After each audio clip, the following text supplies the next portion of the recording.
네, 크롱님들 반갑습니다. 박종환 작가입니다. 네, 어제 소비자 물가지수 CPI가 예상치를 모두 상회를 했는데 비트코인은 미 증시와는 다르게 일정 부분 반등에 성공하는 모습을 보이고 있습니다.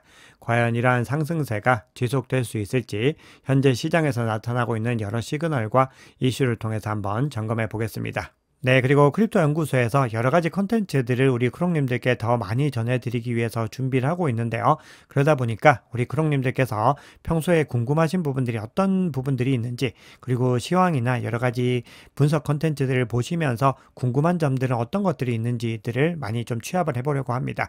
그래서 이번 데일리 시황 영상에 댓글로 의견을 많이 남겨주시면요, 참고해가지고 앞으로 크립토 연구소에서 우리 크롱님들께 더 좋은 컨텐츠들 많이 제공할 수 있도록 하겠습니다.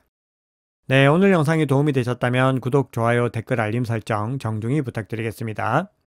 네, 앞서 말씀드렸던 소비자 물가지수부터 한번 살펴보겠습니다. 네, 어제 소비자 물가지수는 근원과 헤드라인, 그리고 전월 대비, 전년 동월 대비 모두 다 예측치를 상회하는 것들을 확인할 수가 있습니다. 특히 작년 6월 이후로 7개월 만에 가장 높은 상승률 수치를 보여주면서 시장에서는 인플레이션이 재발될 수 있다라는 두려움들이 나왔는데요. 그런데 일각에서는 이런 이슈들이 특정한 이슈에 의한 것이다 라는 분석들도 나오고 있습니다. 지금 소비자 물가지수의 상승을 이끈 가장 중요한 요인이 달걀 가격이 크게 상승했기 때문이다, 이 사재기 때문이다 라는 분석이 나오는데요. 조류 독감이 확산되면서 닭이 폐사 처분이 되면서 달걀 값이 폭등을 한 것이죠. 그런데 이와 더불어서 주택 유지비도 굉장히 많이 차지했고 전체 상승폭에서도 30% 정도를 차지하는 것으로 나오면서 앞으로 여러 가지 물가 지표들의 어떤 추이들을 더 면밀하게 봐야 되는 상황이 됐습니다. 자, 그래서 오늘도 생산자 물가 지수가 발표가 되기 때문에 잘 주목해 보셔야 될 것 같습니다. 자, 이 소비자 물가 지수가 발표가 되면서 미국의 3대 지수는 혼조세로 마감을 했습니다. 그런데 다우와 S&P는 하락을 했고 나스닥 같은 경우는 0.03% 상승이기 때문에 사실상 좀 약세 국면으로 마감을 했다라고 볼 수가 있는데요. 그런 가운데 어제 파월 연준 의장이 상원에 이어서 하원에서 어제 청문회 증언을 했습니다.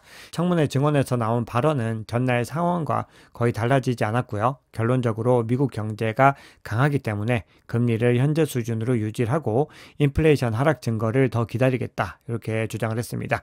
그런데 좀 흥미로운 포인트가 청문회 증언이 있기 전에 트럼프 대통령이 본인의 사회관계망 서비스이죠, 트루소셜에다가 금리는 인하되어야 한다, 이는 다가올 관세와 함께 진행될 것이다, 이렇게 주장을 했습니다. 근데 여기에 대해서 파월 의장 같은 경우는 이 트럼프 대통령의 그런 압박에 따를 의사가 없다라는 부분들을 분명히 했습니다.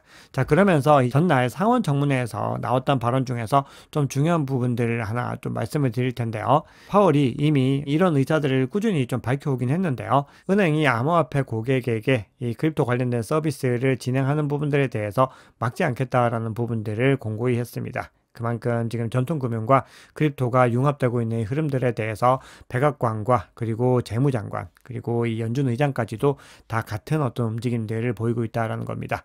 자, 그리고 시장에서는 여러 가지 복잡한 상황들이 좀 이어지고 있다 보니까 사실 불확실성은 여전히 높은 상황이라고 볼 수 있습니다. 특히 상호 관세에 대한 부분들이 많이 좀 회자가 되고 있는데요. 그런 가운데서 트럼프 대통령이 지금 러시아와 우크라이나 전쟁을 종전시키기 위해서 여러 가지 이제 시도들을 하고 있습니다. 그래서 푸틴 대통령 그리고 젤렌스키 대통령과도 통화를 했고 종전 협상을 즉각적으로 시작하는 것에 합의를 했다, 이렇게 주장을 하고 있습니다. 그리고 트럼프 대통령과 푸틴 대통령이 사우디에서 회동을 가질 가능성들이 높아지면서 시장에서는 뭔가 이런 종전에 의한 또 호재들이 나타날 수 있지 않을까, 미국이 뭔가 자원 외교에서 얻는 어떤 성과들에 대한 부분들, 이런 것들이 비트코인에 긍정적인 영향을 미칠 수도 있다, 이런 이야기들도 나오고 있습니다. 네, 그런데 현재까지 나온 정황만으로는 금리 인하에 대한 부분들이 축소될 가능성들이 여전히 유지가 되고 있습니다. 어제 CPI 발표 이후에 10년물 국채금리가 급등을 했고요. 그리고 현재 CME 패드워치 툴에서는 3월과 5월에는 금리를 동결할 것이다 라고 하는 전망이 거의 지배적으로 차지하고 있습니다. 그리고 6월과 7월도 상당히 높은 수준을 유지를 하고 있죠. 그래서 시장에서는 10월에 한번 금리를 인하하지 않을까, 이런 전망들이 나오고 있는데 이 구간들까지 가는 동안에 어떤 변수가 생길지 지금으로서는 전혀 알 수가 없는 데다가 이 CME 패드워치는 단기적인 전망에 대해서는 좀 유효하지만 이렇게 멀어지는 장기적인 전망에 대해서는 사실은 거의 유의미한 경우가 많기 때문에 우리는 금리 인하 속도에 대한 부분들도 기대보다는 더 빨라질 수 있는 가능성에 대한 부분들도 염두에 두고서 시장을 바라보시면 좋을 것 같습니다. 네, 그러면 온체인 지표 통해서 시장의 상황 조금 더 깊이 있게 들여다보겠습니다. 네, 현재 비트코인이 알트코인 대비로 훌륭한 가격 방어력을 보여주고 있지만 그럼에도 네트워크의 활동은 조금씩 감소하는 흐름을 보여주고 있습니다. 그리고 이런 움직임들은 지갑의 증감 주위에서도 확인할 수 있는데요. 이더리움과 XRP 같은 경우는 계속해서 지갑의 수가 증가를 하고 있고 전체적인 어떤 보유자의 숫자가 늘어나는 추이를 이어가고 있습니다. 반면에 비트코인 같은 경우는 3주 전과 대비했을 때 비어있지 않은 지갑의 숫자가 굉장히 줄어들고 있는 움직임들을 보이고 있습니다.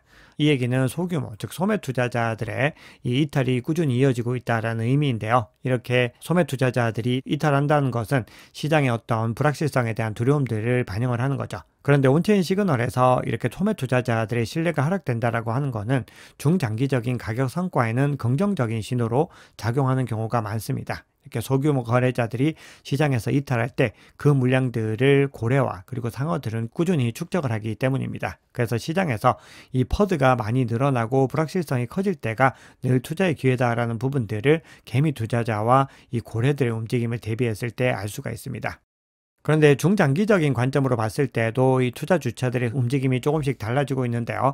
우선 단기 보유자들의 움직임 한번 살펴보시면은 단기 보유자들의 진입은 꾸준히 늘어나고 있는 추이를 확인할 수가 있습니다. 그래서 2017년의 정점 대비로 약 46%, 그리고 2021년 정점 수준으로는 약 86%까지 올라와 있는데요. 앞으로 2017년의 모델만큼이나 꾸준히 상승할 가능성이 높다라고 보는 것은 개인 투자자와 더불어서 기관과 국가적인 단위의 혜택도 이어지고 있기 때문에 단기 보유자들의 매집 추세들은 더 가파르게 이어질 겁니다. 자, 그런 가운데서 지금 단기 보유자들이 물량을 던지는 것을 잠시 주춤하는 움직임들을 보이고 있습니다. 여기에는 여러 가지 해석이 있을 수가 있는데 현재 상황들을 고려했을 때는 현재 가격 구간보다 더 높은 구간에서 매도하려는 움직임을 보이고 있는 것이 아닐까, 이렇게 개인적으로는 해석을 하고 있습니다. 그만큼 상승할 수 있는 여력들이 아직까지 많이 남아있다는 것을 단기 보유자와 장기 보유자들 두 가지 움직임을 봤을 때 다 확인할 수 있다는 겁니다. 미결제 약정과 시가총액을 대비를 해보면은 우리가 레버리지 수준이 어느 정도인지를 확인할 수 있는데요. 현재 시장에서는 레버리지가 계속해서 해소되고 있는 국면들을 확인할 수 있습니다. 굉장히 과열된 국면들이 이제는 해소가 됐기 때문에 다시 여기서 단단하게 다지고 나면은 반등할 수 있는 가능성이 높아졌다라는 의미인데요. 이 비율이 낮아진다는 것은 반등의 가능성과 더불어서 또 중요한 부분들이 있는데요. 청산 가능성이 낮아진다라는 의미이기도 합니다. 미결제 약정의 다수를 차지하고 있는 것이 롱 포지션을 보유한 투자자들이기 때문에 이렇게 롱 포지션 레버리지가 줄어들었다라고 하는 것은 롱 포지션 청산 위험들이 차츰 줄어들고 있다라는 의미입니다. 네, 그리고 이 부분을 조금 더 확장해서 해석을 해보자면은 매도할 사람들은 이미 상당 부분 매도하고 나갔다라는 것을 의미합니다. 네, 그러면 비트코인과 알트코인 대비해서 이 현재 흐름들 조금만 더 살펴볼 텐데요. 이번 조정장에서 비트코인이 상당히 많은 실현 손실이 있었습니다. 그래서 이 정도의 실현 손실이 나왔는데 근 2년 동안의 흐름에서도 높은 수준이다라고 볼 수가 있죠. 그런데 작년 8월에 엔캐리 트레이드 정산에 의한 블랙먼데이 때와 비교하면은 2배 이상 낮은 수치를 기록을 했고요. 그리고 더 중요한 것은 이렇게 높은 실현 손실을 기록을 했지만 그럼에도 가격 방어력이 굉장히 좋았다는 것을 확인할 수가 있습니다.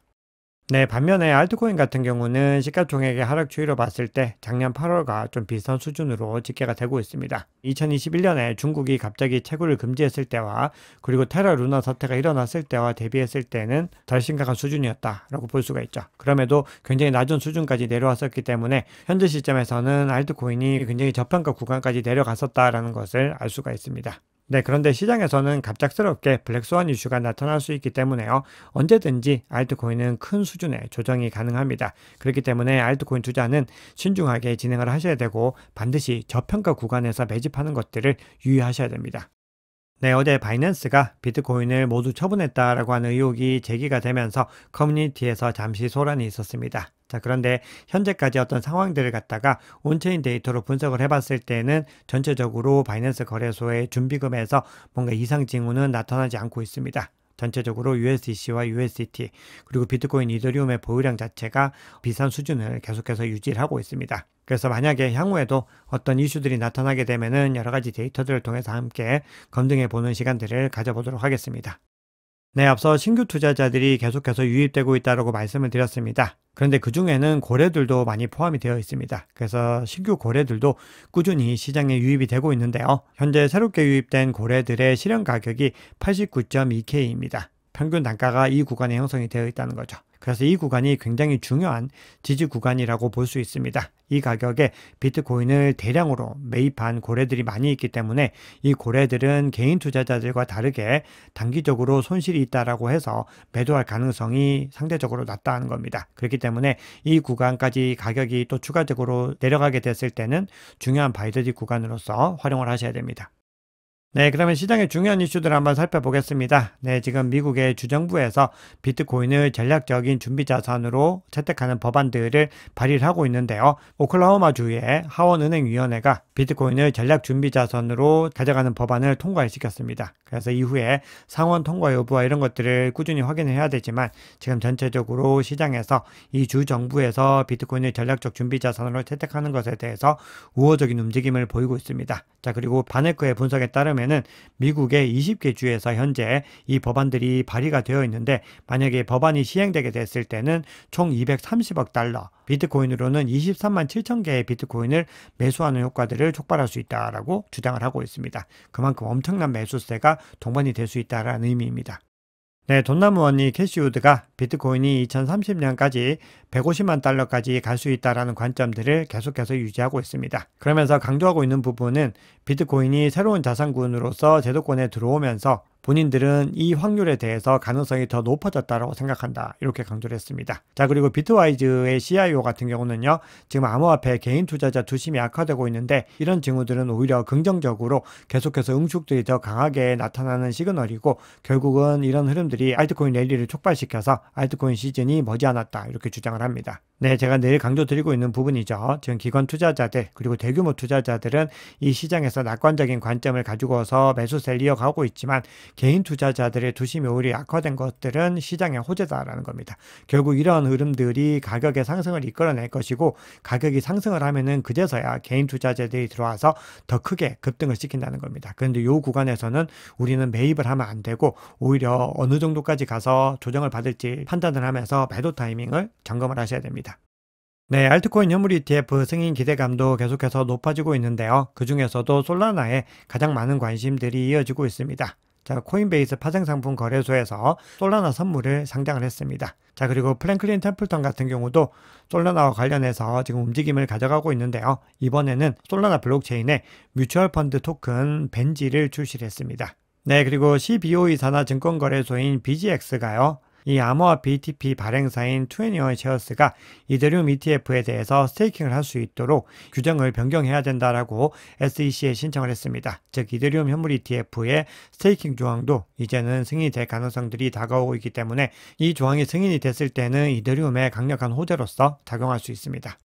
네, 현재 라이트코인과 솔라나에 대해서는 19비포 양식을 SEC에서 공식적으로 수용을 했습니다. 그래서 현재 지금 승인 여부를 검토를 하고 있는데 아직까지 XRP 같은 경우는 받아들여지지 않았는데 현지 시각으로 2월 13일에 이루어질 수 있고 도지코인도 그 다음날 있기 때문에 이번 주에 이 두 개의 결과도 주목해서 보셔야 됩니다. 만약에 이 신청서를 승인하게 됐다라고 했을 때는 SEC가 XRP와 도지코인 현물 ETF에 대해서도 굉장히 우호적인 어떤 센스를 가지고 있는 것으로 확인을 할 수 있습니다. 자, 그리고 어제도 말씀드렸지만 블룸버그 인텔리전스는 라이트코인을 가장 유력하게 보고 있고 이후에는 도지코인, 솔라나, XRP 순서로 승인 가능성을 높게 보고 있습니다.